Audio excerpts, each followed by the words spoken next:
എല്ലാ പ്രേക്ഷകർക്കും ലാലേട്ടൻ അപ്ഡേറ്റ്സിന്റെ പുതിയൊരു വീഡിയോയിലേക്ക് സ്വാഗതം.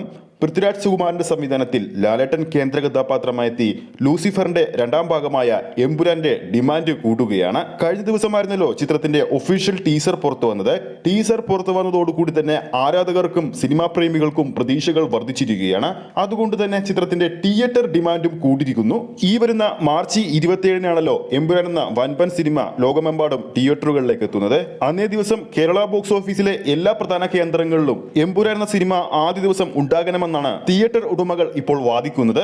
എടുത്തു പറയേണ്ട മറ്റൊരു കാര്യം, ചിത്രത്തിന്റെ ടിക്കറ്റ് ബുക്കിംഗ് ആരംഭിക്കുന്ന ഓരോ കേന്ദ്രങ്ങളിലും നിമിഷ നേരങ്ങൾ കൊണ്ടാണ് ചിത്രത്തിന്റെ ടിക്കറ്റ് എല്ലാം വിറ്റുപോകുന്നത്.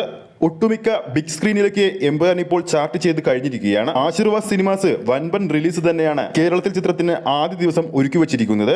ആദ്യ ദിവസം ലിയോ എന്ന ചിത്രത്തിന്റെ ഫസ്റ്റ് ഡേ കളക്ഷൻ റെക്കോർഡുകൾ തകർക്കുമെന്ന് തന്നെയാണ് പ്രതീക്ഷിക്കുന്നത്. 650-ൽ പരം തിയേറ്ററുകളുള്ള കേരളത്തിൽ ഏകദേശം 600 തിയേറ്ററിലും ആദ്യ ദിവസം എമ്പുരാൻ എത്തും. ആദ്യ ദിവസം തന്നെ അല്ലെങ്കിൽ ആദ്യ ഷോ കഴിയുമ്പോൾ തന്നെ എമ്പുരാന് പോസിറ്റീവ് റെസ്പോൺസ് ആണെങ്കിൽ ലിയോ എന്ന സിനിമയുടെ ഫസ്റ്റ് ഡേ കേരള കളക്ഷൻ റെക്കോർഡൊക്കെ എമ്പുരാൻ നിസ്സാരമായി മറികടക്കുമെന്ന് നമുക്ക് പറയാൻ സാധിക്കും.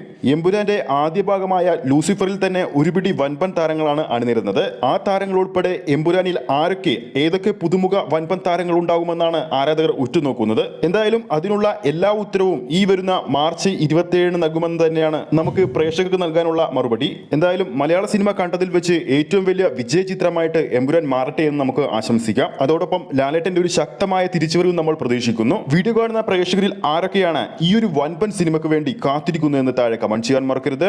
ഈ ഒരു വീഡിയോ ഇഷ്ടപ്പെട്ടിട്ടുണ്ടെങ്കിൽ വീഡിയോ ലൈക്ക് ചെയ്യാനും ചാനൽ സബ്സ്ക്രൈബ് ചെയ്യുന്ന കാര്യം കൂടി പരിഗണിക്കുക.